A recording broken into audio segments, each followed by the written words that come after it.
Good morning दोस्तों, स्वागत है आपका अपना चैनल हाईटेक देवभूमि जीके क्लासेज में। दोस्तों आज हम लोग विदेशी यात्रियों से मिलने वाली जानकारी पढ़ेंगे कि कौन विदेशी मतलब कौन आए और कौन गए और क्या क्या चीज़ छोड़ कर गए, क्या कौन कौन सा पुस्तक लिखे, इसके बारे में हम लोग आज पढ़ेंगे। तो चलिए दोस्तों शुरू करते हैं। दोस्तों सबसे पहले हम लोग पढ़ेंगे यूनानी रोमन लेखक। यूनानी जो लेखक था मतलब कि रोमन यात्री कौन आए थे और मतलब क्या लिखे थे वो। तो सबसे पहले आया था दोस्तों टेसियस। टेसियस जो था दोस्तों ईरान का वैद था। टेसियस कहाँ का वैद था? तो ईरान का वैद था। इसके बाद आया हेरोडोटस। हेरोडोटस कौन था दोस्तों? तो हेरोडोटस का हम लोग पढ़े हैं कि इतिहास का पिता कहा जाता है या इतिहास का जनक। इन्होंने हिस्टोरिका नामक पुस्तक लिखा था। पूछिए कि हिस्टोरिका पुस्तक किसने लिखा है? तो हेरोडोटस। इसके बाद आए मेघास्थनीज। मेघास्थनीज चंद्रगुप्त मौर्य के दरबार में आए थे दोस्तों और इन्होंने इंडिका पुस्तक लिखा था। कौन सा पुस्तक? इंडिका। हम लोग ये तो पढ़े कि इंडिका पुस्तक मेघास्थनीज ने लिखा, लेकिन ये कभी नहीं पढ़े थे कि ये कौन सा भाषा में है। तो दोस्तों ये ग्रीक भाषा में है। ये एनसीईआरटी बुक से मिला हमको। तो दोस्तों ये ग्रीक भाषा में है और ये भारतीय समाज को 7 भागों में विभाजित किया है। ये क्वेश्चन आता है दोस्तों कि मतलब कौन सा इतिहासकार था जो कि भारतीय समाज को 7 भागों में विभाजित किया था। तो मेघास्थनी ने इंडिका पुस्तक में भारतीय समाज को 7 भागों में विभाजित किया है।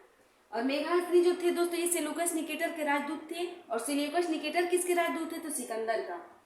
मेघास्थनी सेल्यूकस निकेटर के राजदूत था दोस्तों। और पूछे कि सेल्यूकस निकेटर जो था ये किसका सेनापति था? तो सिकंदर का सेनापति था। इसके बाद आया दोस्तों डाइमेकस।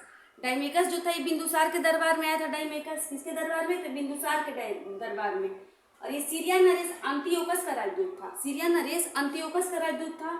और सीरिया की राजधानी तो आप लोगों को पता ही होगा कि दमिश्क है।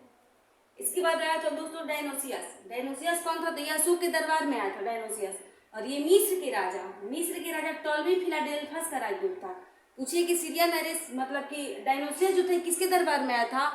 तो अशोक के दरबार में। डाइमेकस पूछे तो बिंदुसार के दरबार में। दोस्तों ये दोनों नाम मतलब कि डिफरेंट सा लगता है, अलग अलग है, परंतु लगता तो एक ही जैसा है। तो याद रखिएगा आप लोग। डाइमेकस जो था बिंदुसार के दरबार में आया था और डायनोसियस जो था अशोक के दरबार में आया था। डायनोसियस कहाँ का मतलब था? तो मिस्र की राजा टॉलमी फिलाडेल्फस का राजदूत था। और मिस्र की राजधानी तो आप लोग को पता ही होगा कि मिस्र की राजधानी काहिरा है।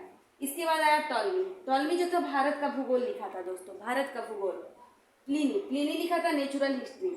नेचुरल हिस्ट्री ये प्रकृति के बारे में लिखा था दोस्तों। पेड़ पौधा पशु पक्षी सबके बारे में इसमें दिया है, पूछता है। पेरिपल्स ऑफ द इरिथ्रियन सी ये अज्ञात है। इसका अभी तक विवरण या जानकारी नहीं मिल पाया कि कौन लिखा था इसको, इसकी मतलब, लेकिन इसमें मिलता क्या चीज के बारे में? तो हिंद महासागर की जानकारी मिलता है इसमें। किसके बारे में दोस्तों? तो हिंद महासागर की। अब हम लोग देखेंगे चीनी यात्री के बारे में। चीनी यात्री कौन आए? तो चीनी यात्री सबसे पहले आया था दोस्तों फाहियान। फाहियान जो है तो फूको की पुस्तक लिखा था। फूको की पुस्तक। और ये फूको की पुस्तक में मध्य प्रदेश की जनता को सुखी बताया है। क्या बताया कि मध्य प्रदेश का जनता जो है सुखी है, फूको की। और ये किसके दरबार में आया था दोस्तों? तो चंद्रगुप्त द्वितीय के दरबार में। पूछे कि फाहियान किसके दरबार में आया था? तो चंद्रगुप्त द्वितीय के दरबार में। इसके बाद आया संयुगन। संयुगन आया था 518 ईस्वी में। इसके बारे में उतना जानकारी नहीं मिला।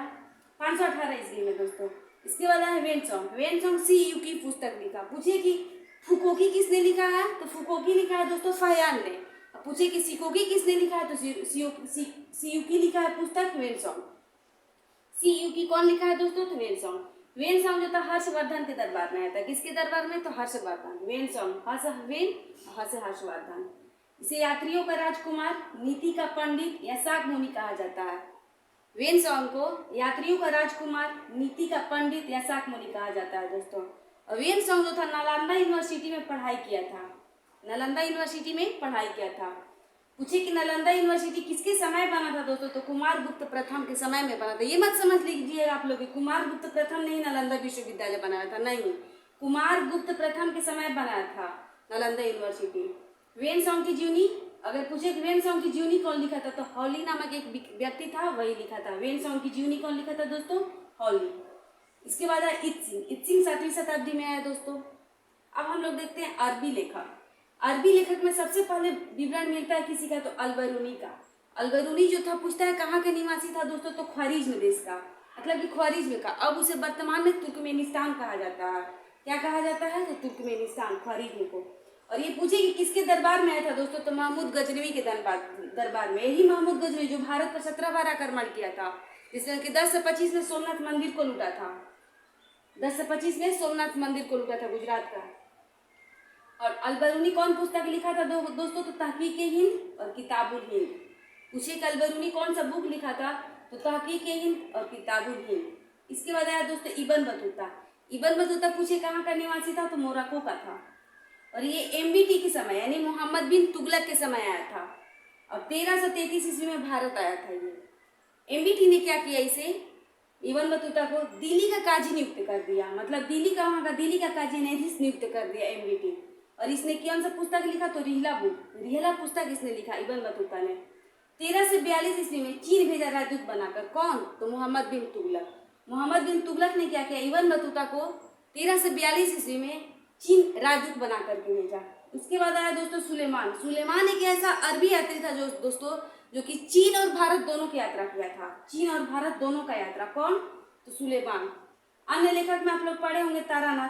तारानाथ तिब्बती यात्री थे दोस्तों और इन्होंने कंग्यूर और तंग्यूर नामक पुस्तक लिखा। कौन सा? तो कंग्यूर और तंग्यूर। और इन्होंने बिंदुसार को 16 राज्यों का विजेता बताया है। क्या बताया है? बिंदुसार को 16 राज्यों का विजेता, मतलब बिंदुसार जो थे 16 राज्यों के विजेता थे।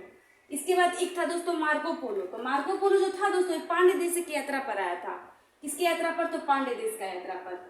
तो दोस्तों आज हम लोग विदेशी यात्रियों से मिलने वाली जानकारी पढ़ा, मतलब कि हम प्राचीन भारत के सारा विदेशी यात्रियों को लमसम लिख ही दिए हैं। जो आया है तो एक ही जगह आप लोग को मिल रहा है, तो फिर इसका आप लोग स्क्रीनशॉट लेना चाहे तो ले सकते हैं दोस्तों। और अगर ये वीडियो आप लोगों को पसंद आता है तो प्लीज़ लाइक शेयर और सब्सक्राइब कीजिएगा, साथ में दोस्तों के साथ भी शेयर कीजिएगा। थैंक यू दोस्तों।